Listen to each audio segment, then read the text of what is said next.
First question में हमने एक एपी के बारे में पता करना है जिसमें 13th टर्म 27 है। nth टर्म का जो फॉर्मूला होता है it is a plus n minus one into D. अगर आपने 13th टर्म निकालनी है it is a plus 13 minus one that is 12d। So a plus 12d हमें दिया हुआ है डेट इज़ 27। 61st टर्म निकालनी है so it will be a plus 61 minus one that is 60d। a plus 60d that is given to be 123। आप first term में से second term को माइनस करोगे तो यहाँ पर प्लस था, बाहर माइनस है, so it is minus and again minus. ये कैंसिल हो रहा है। 12d minus 60d that is minus 48d। 27 में से आप 123 माइनस करोगे so it is minus 96। So d will be minus 96 divided by minus 48। Minus minus plus हो गया, 48 कैंसिल करेगा 96 को, आंसर आएगा that is d equal to 2। D का वैल्यू आप किसी भी इक्वेशन में फिल कर सकते हो, इसमें मैंने फर्स्ट इक्वेशन में फिल किया है। So it is a plus 12 into D that is 12 into two that is 24। 27 में से 24 माइनस करोगे सो a विल बी 3। तो फर्स्ट टर्म आपके पास 3 आ रही है, 3 में आप कॉमन डिफरेंस ऐड करोगे, 3 plus 2 5 plus 2 7 plus 2 9। Second question में आपको फर्स्ट टर्म दी हुई है डेट इज़ 5 और 71st और 29th टर्म का जो डिफरेंस है डेट इज़ 126। 71st टर्म का मतलब होता है a प्लस 70d। 29 टर्म का मतलब a प्लस 28d और इन दोनों का डिफरेंस डेट इज़ 126। अगर आप ओपन करते हो तो यहाँ पर आएगा a प्लस 70d और यहाँ पर माइनस कॉमन होगा, माइनस माइनस ओपन होगा तो माइनस आएगा, minus a minus 28d that is 126। ये कैंसिल हो रहा है। 70d में से आप 28d माइनस करोगे that is 42d and that is 126। Again आपने 126 को 42 से डिवाइड करना है सो इट इज़ 3। आपने 17th टर्म को पता करना है इस क्वेश्चन में।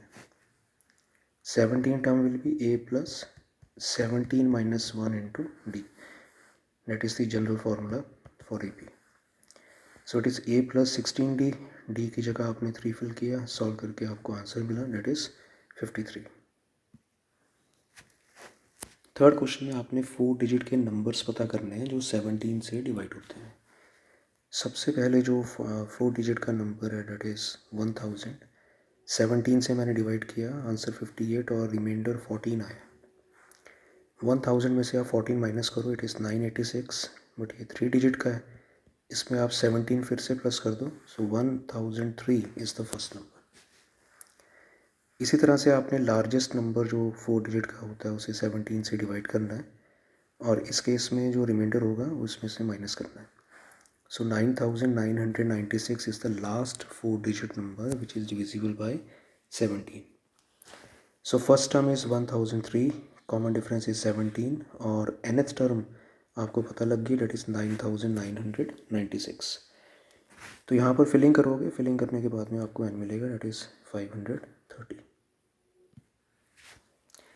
फोर्थ क्वेश्चन में आप एक AP को कंसिडर कर रहे हो। सपोज आपको ABC करके 3 नंबर AP में दिए हुए हैं। So B minus A that will be equal to C minus B।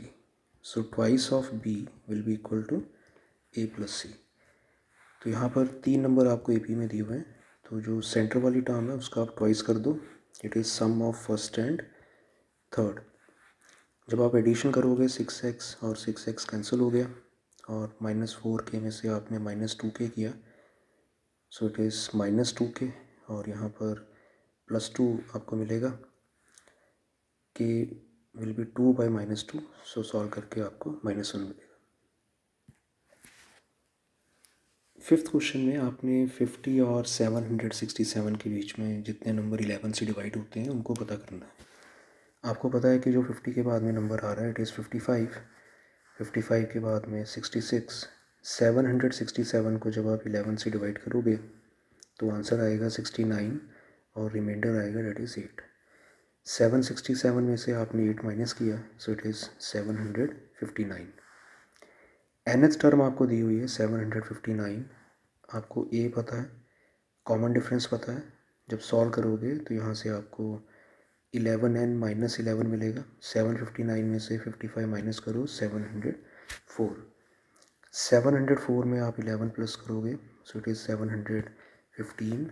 जब डिवाइड करोगे तो आपको n मिलेगा, डेट इज़ 65। 6 क्वेश्चन में आपने 11 टर्म फाइंड करनी है सीक्वेंस की। आपने सबसे पहले कॉमन डिफरेंस निकालना है, तो आपने सेकंड में से फर्स्ट टर्म को माइनस करना है।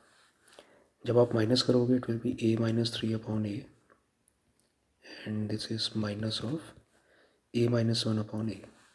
एलसीएम यहाँ पर a आएगा, a minus 3 minus a plus 1, ये कैंसिल हो गया सॉल्व करके, माइनस 2 अपॉन a।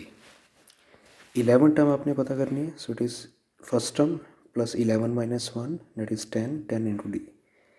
a आपको पता है first term, that is a minus 1 upon a। Common difference पता है, आपने मल्टीप्लिकेशन किया तो यहाँ पर जो आंसर मिलेगा it is a minus 21 upon a।